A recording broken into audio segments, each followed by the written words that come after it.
তোমরা যারা নার্সিং ভর্তি পরীক্ষা দিবে তোমরা অনেকেই প্রশ্ন করো যে ম্যারিড হলে কি নার্সিং ভর্তি পরীক্ষা দেওয়া যায় কি না, আমি বিবাহিত, তো আমি নার্সিংয়ে পড়তে পারবো কি না, পরীক্ষা দিতে পারবো কি না।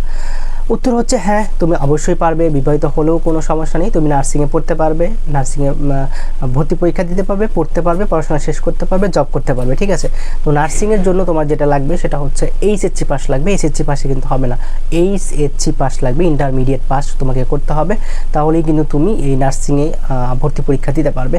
তো এখানে 3টা সেক্টর আছে, ডিপ্লোমা আছে, বিএসসি আছে, মিডওয়াইফারি আছে।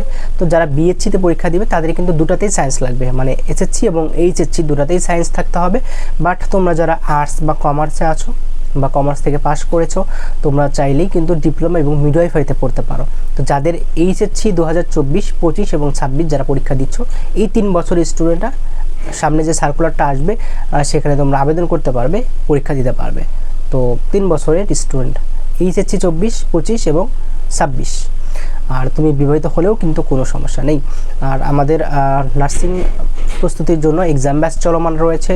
তো এক্সাম ব্যাচে তোমরা যারা ভর্তি হতে চাও খুব দ্রুত করে আমাদের এক্সাম ব্যাচটাতে ভর্তি হয়ে যাও। এক্সাম ব্যাচে তোমরা কী পাবে, আমরা এখানে প্রত্যেকটা টপিক থেকে পরীক্ষা নিব, প্রত্যেকটা টপিকের পিডিএফ দিব এবং প্রত্যেকটা সাবজেক্টের আমরা বইয়ের পিডিএফ তোমাকে দিব। তোমার কাছে যদি কোনো প্রকারের কোনো বই না থাকে, তারপরেও জাস্ট তুমি প্রত্যেক দিনের পড়া যদি প্রত্যেক দিন শেষ করতে পারো, তাহলে তুমি চান্স পাবে, এটা নিশ্চিত। তো আমাদের যে পিডিএফগুলো তোমাকে দিব, এখান থেকে তুমি 80+ প্রশ্ন কমন পেয়ে যাবে। তো আমাদের ডিপ্লোমাদের ফি হচ্ছে 500 টাকা, বিএসসিদের ফি 700 টাকা। তোমরা যারা ভর্তি হবে খুব দ্রুত স্ক্রিনে দেওয়া নাম্বারে হোয়াটসঅ্যাপে অথবা সরাসরি কল করে যোগাযোগ করতে পারো। সবাইকে ধন্যবাদ, আসসালামু আলাইকুম।